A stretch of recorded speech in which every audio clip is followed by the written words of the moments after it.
రేపు ప్రధానమంత్రి గారు విశాఖపట్నం వస్తున్న సందర్భంగా రాష్ట్ర ప్రజల పక్షాన ప్రత్యేకంగా కృతజ్ఞతలు తెలుపుకోవడానికి ఒక అద్భుతమైన అవకాశంగా భావించి కూటమి ప్రభుత్వంలో జనసేన పార్టీ, తెలుగుదేశం పార్టీ అపూర్వమైన స్వాగతం పలకడానికి అన్ని విధాలుగా మా నాయకత్వంతో స్థానికంగా ఉన్న మా జన సైనికులు, వీరమహిళలతో కలిసి అనేక సమావేశాలు ఏర్పాటు చేసుకుని బహిరంగ సభలో పాల్గొనే విధంగా మరియు రోడ్ షో మార్గంలో కూడా ఖచ్చితంగా జనసేన పార్టీ నుంచి మా శ్రీలందరూ కూడా పాల్గొనే విధంగా మేము సమావేశాలు ఏర్పాటు చేసుకుంటూనే ఉన్నాం.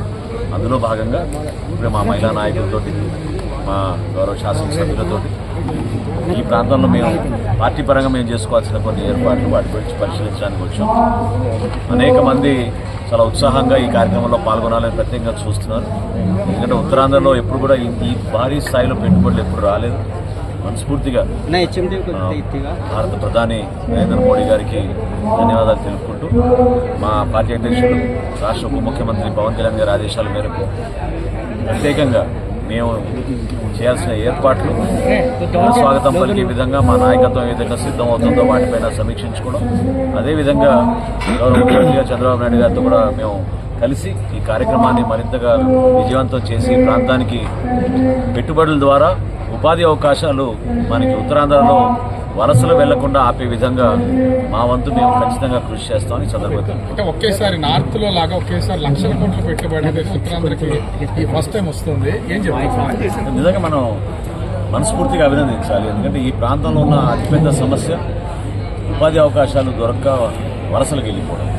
ఆ పరిస్థితి మారాలి, మన భవిష్యత్తు ఉందనే నమ్మకం మనం యువతలో కల్పించాలన్నప్పుడు ఇటువంటి ప్రాజెక్ట్స్ వచ్చినప్పుడే మనం విధంగా తీసుకురాగలుగుతాం.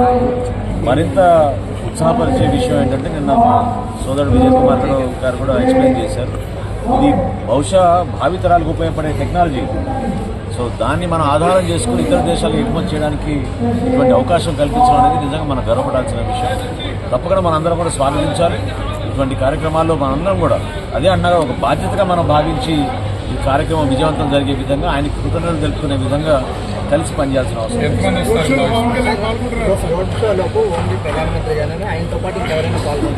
పూర్తి వివరాలు ఇక్కడ రాలేదండి, కానీ తప్పకుండా విజయవాడలో ఏ విధంగా మేము ఏర్పాటు చేసాము ఎన్నికలప్పుడు ఆ రీతిలోనే ప్రజలందరూ కూడా వచ్చి ఘన స్వాగతం పలకాలనే ఆలోచన మూడు పార్టీలు కలిసి మేము ఏర్పాటు చేస్తాం.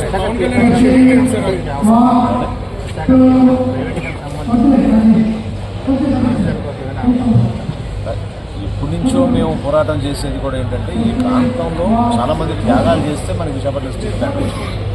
జనసేన పార్టీ నుంచి మేము కోరింది ఏంటంటే ఈ రోజుకి కూడా చాలామందికి ఇంకా ఉద్యోగ అవకాశాలు కల్పిస్తామనే హామీని కూడా నిలబెట్టుకోలేని పరిస్థితులు ఉంటుంది.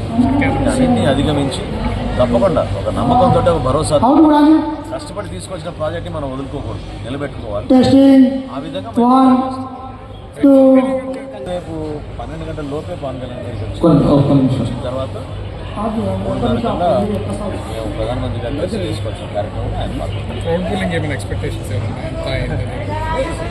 స్వచ్ఛందంగానే అందరూ చాలా ఉత్సాహంగా పాల్గొనడానికి ముందుకు వస్తున్నారు. మా క్యాడర్ కూడా మీరు చూసారు, చాలా ఉత్సాహంగా ఉన్నారు. మా కార్పొరేటర్లు కానీ, మా మహిళా నాయకులు వారు కానీ, లేదా మా శాసనసభ్యులు అందరూ కూడా కలిసికట్టుగా కార్యక్రమాన్ని ఇంకా సక్సెస్ చేయడానికి కోసం అన్నట్టు.